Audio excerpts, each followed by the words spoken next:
Guys, ഇന്ന് നമുക്ക് ബിരിയാണി ഉണ്ടാക്കുന്നത് കണ്ടാലോ? ബിരിയാണിയും അല്ല, ഫ്രൈഡ് റൈസും അല്ല, ഞാൻ കുറച്ച് വെജിറ്റബിളും ഇടുന്നുണ്ട്.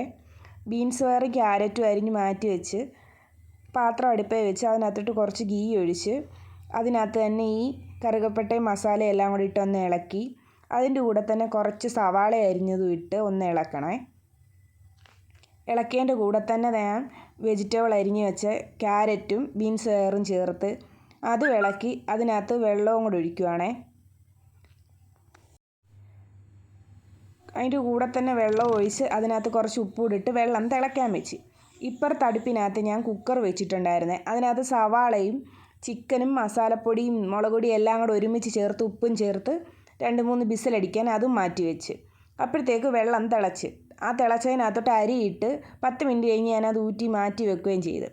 അത് കഴിഞ്ഞ് ചിക്കനും റെഡിയായി. ചിക്കൻ്റെ മുകളിലോട്ട് ഞാൻ കുറച്ച് ഉപ്പൂടിട്ട് ഒന്ന് ഇളക്കിയിട്ട് ചോറ് വെന്ത് മാറ്റി വെച്ചതിനകത്തുനിന്ന് പകുതി എടുത്ത് ആ ചിക്കൻ്റെ മുകളിലോട്ടിട്ട് അതിൻ്റെ മണ്ടയ്ക്ക് കുറച്ച് മല്ലിയിലയും പുതിനയിലയും കൂടി ഇട്ട് അതിൻ്റെ മണ്ടയ്ക്കോട്ട് വേണ്ട മഞ്ഞപ്പൊടിയും വെള്ളവും കൂടെ കലക്കി വെച്ചേക്കുന്നതാണ്.